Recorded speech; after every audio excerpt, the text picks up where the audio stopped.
यदि हम उसको सिंप्लीफाई करेंगे तो हमको कोई भी क्वेश्चंस करने में आसानी रहेगा। और खास तौर से हम लोग कुछ इंपॉर्टेंट फैक्ट पढ़ेंगे। इंपॉर्टेंट फैक्ट का मतलब क्या होता है, ध्यान देना है। जैसे कुछ चीजें हम लोगों को पढ़ना होता है जैसे फार्मूला के बेस पे, फार्मूला पढ़ना होगा, और प्लस स्ट्रिक्टली हमको फॉलो करना होगा कुछ नियम। जैसे हम लोग शुरू करेंगे, यानी आप पढ़े होंगे क्या, बार, इसको हम लोग और नाम से जानते हैं क्या, विरना कॉलम, ओवर, और बार पहला, दूसरा ब्रैकेट्स, ठीक है, और तीसरा हम लोग क्या पढ़े थे, ऑफ, और फोर्थ हम लोग क्या पढ़े थे, डिवाइड, और 5 हम लोग क्या पढ़े थे, डिवाइड था, एडिशन सब्ट्रैक्शन, क्या था यहाँ, एडिशन, और 6 पॉइंट क्या था हम लोग का,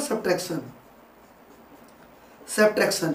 यानी आज हम लोग ये पढ़ेंगे कि इसके माध्यम से हम लोग सबसे पहले सिंप्लीफिकेशन को क्या करेंगे, आसानी से समझेंगे, किस तरीके से हम लोग सिंप्लीफिकेशन को करें कि ये क्या हो जाए, आसान हो जाए। जैसा कि हम लोगों को ये भी पता है कि इसको हम लोग इस तरीके से ये भी बोल सकते हैं, क्या बोल सकते हैं, VBODAS, BODMAS, okay, V BODMAS हम लोग पढ़ सकते हैं इस तरीके से। वी मतलब क्या होता है, फिर समझ लो वेरना कॉलम होता है, और बार उसको बोलते हैं। देखो सबसे पहले हम समझेंगे बार का मतलब क्या होता है, ठीक है, ये बहुत सारे कंफ्यूजन बच्चों करते हैं, ठीक है। देखो बार का मतलब ये होगा कि यदि हम इस तरीके से लिखे हैं, जैसे मान लो मैं लिख दिया हूँ आपको 5 - 4, इसके ऊपर जो है दे दिया हूँ बार, यानी रिपीट हो रहा है, 5 में से 4 गया तो 1 आएगा। इसका मतलब ये कि सबसे पहले हम लोग इसको सॉल्व करेंगे। यदि हम लोग कोई भी सिंप्लीफिकेशन क्वेश्चन करेंगे, ऊपर यदि बार दिया है तो सबसे पहला टारगेट हमको रहेगा कि पहले बार को सॉल्व करेंगे। उसके बाद देखते हैं, उसके बाद फिर दूसरा टारगेट क्या रहेगा, ब्रैकेट्स को सॉल्व करेंगे। यानी आप जो है कोई भी क्वेश्चंस करेंगे, सबसे पहले बार को सॉल्व करेंगे, फिर ब्रैकेट को, फिर ऑफ। यहाँ ऑफ का मतलब क्या होता है, मल्टीप्लाई। यहाँ ऑफ का मतलब क्या होता है, मल्टीप्लाई।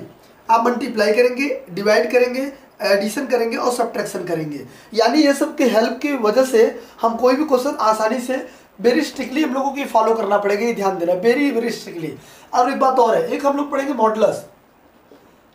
देखो मॉडुलस का मतलब समझ लो, जैसे लिखा है कोई इंटीजर ले लो, कोई पॉजिटिव इंटीजर ले लिया, यानी मान लो आप 5 ले लिए, 5 के यदि बाहर गया तो ये बचेगा 5 ही बचेगा, ध्यान देना।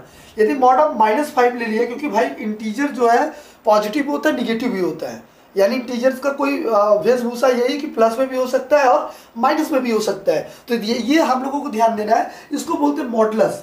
इसको क्या बोलते हैं, मॉडुलस।